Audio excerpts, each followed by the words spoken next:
There's a lot of words written every day. Every once in a while, some really important words are written that change the course of history. I want to read you a few of those words now, because they're really important. The freedom of workers to associate has long been recognized internationally and in Canada as an important aspect of a fair and democratic society. Collective action by workers helps protect individuals from unfairness in one of the most fundamental aspects of their lives, their employment. Collective bargaining was seen as fulfilling an important social purpose by providing a means to promote the common well-being. Collective bargaining is a means of providing equality in the workplace, diminishing the arbitrary power of the employer, and allowing workers a means to protect themselves from unfair or unsafe work conditions. Thank you, Susan Griffith, Judge of the Supreme Court of BC. So when people say to me the teachers won a great battle in the courtroom that day, I say that's true. And when they say the children of the province also won a battle in the courtroom that day, I say it's true. I haven't tried. But I also say working people in this country won a great battle in the courtroom that day against tyranny of government and for the right to free collective bargaining. Thank you for that on behalf of all working people who did that. Thank you so much. You know, I got the phone call about the court case. I was driving along in my car and somebody phoned up and says, "Hey, Sinclair, the teachers just won everything." I thought, we never win everything. And they said, well, yeah, we did. We got it all back. So the first thing I did is I got off the phone and I thought, great. And I picked it up and I phoned right away to Irene. And I thought, boy, I want to tell her this. So I phoned and said, Irene, the teachers just won everything. And you know she's not emotional, right? She doesn't get too excited about things. But I'll tell you, it was pure joy coming through that phone line. It was one of the best parts of my day or my week. I knew that would be a great time. And I just want to thank Irene, and I want to thank the other presidents who are here today, Jan and Neil and Susan, David and Jim, and the leadership of your union for hanging in there. Justice turns slow for us, and we have to keep it up. Now, if we lived in a sane place, where actually governments thought about this, we wouldn't be waiting for the appeal in the fall. The government would be apologizing, shock and horror for that.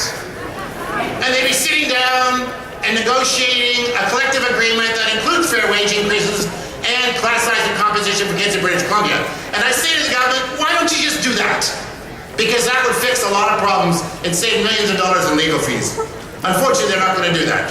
And you will have to continue, and I thank you for doing that. I also want to say that, you know, we stand on the shoulders of the things that happened before us and the people who came before us.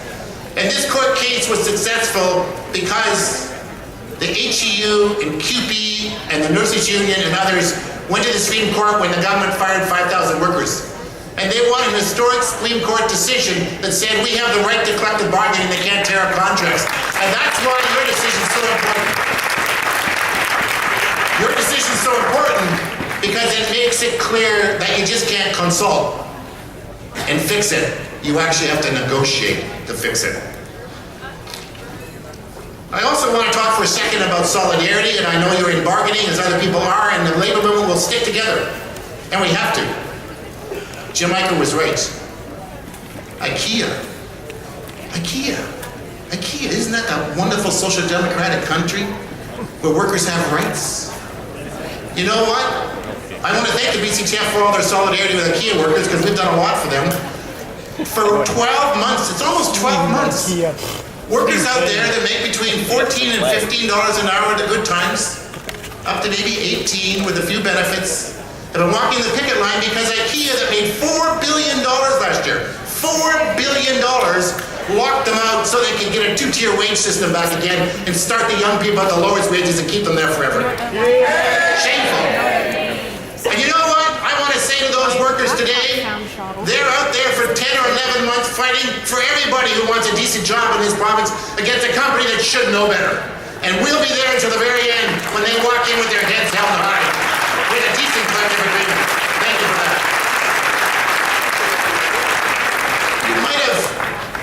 noticed a little situation at the port recently. There seems to be some trouble between some truckers and the people who run the place. I was here in 2005 when they did the same thing and shut it down for 47 days. Well, they shut it down for about 10 days now. They haven't had a pay increase since 2005. That's a long time to go without getting a rate increase in what you do. And they decided to stand up for themselves. And finally the government made a proposal, and now they say it's the only thing they're going to do, they're not going to bargain. Does that sound familiar? And now there's a threat that maybe they'll mass fire all these truck drivers in the next few days. I just want to say it's important for all of us to understand that they're standing up for the right to a decent living, to have a decent job and to be respected, and we may need your help in the next few days to show our solidarity with those folks if that government comes after them. Because there's only one way that port's going back to work, and that's if they sit down with those truck drivers and negotiate a collective agreement. That's the only way it's going to go back to work. So, I've been quoting judges lately, and then I found myself quoting the Pope. I found myself agreeing with the Pope, and he said this recently. It's a cool Pope. He said, trade unions have been an essential force for social progress, without which a semblance of a decent and humane society is impossible under capitalism. That's who we are. That leaves us with a rather large challenge if we're going to believe the Pope, which is that we are the people who stand up to make a decent life for all working people. That's our mandate. It's a large mandate. But it's one we have to take up. And that means we have to look at the big picture. And I want to talk about one of those big pictures that we have to confront in the system today. I was recently at the budget lockup. They lock you in a room, you get to look at 4 million numbers. I gotta say, numbers aren't my thing really, I gotta tell you. I was still scratching my head at the 3 divided into 2. Although I gotta tell you, I figured out 66% wasn't 2/3. I did get that far. But there's one page in the budget I always go to, and I can't figure it out, so I always get the finance ministry people to come and explain it to me. And I play dumb, and I can do that really easily. And I say to them, explain this number. And the number is, of course, when they look at the percentage of the GDP that's going to go to public services. And they divide it down by education, healthcare, other services. And then put it out for a 4-year period, they look at the percentage of the wealth we create that's going to go to those items. And if you look at that picture, it tells you a lot. That book tells you a lot. I said, so in 2013, it was, in education, for instance, about 9% or whatever it is, and then it went down 2% by 2016. So I said to the guy, how much money would that represent if we simply paid the same amount of the GDP today? In 2016, he said it's about $2 billion. Think about that. If we simply paid the same amount of the GDP, i.e. what we would pay for education, we'd have $2 billion more in the budget. I asked about healthcare, and it was over $3 billion difference. And that's a fundamental problem that we have to confront, which is the things we believe in cost real money to have quality services. And this government is continuing to collect less and less money of the GDP to pay for those things. And if we keep fighting over the system and the money that's in the system now, we can never win. We actually, as a trade union movement, have to stand up and say there's something fundamentally wrong with the system when there's huge tax cuts for the wealthy and there's not enough money for the kids in the province and the education system and the health system.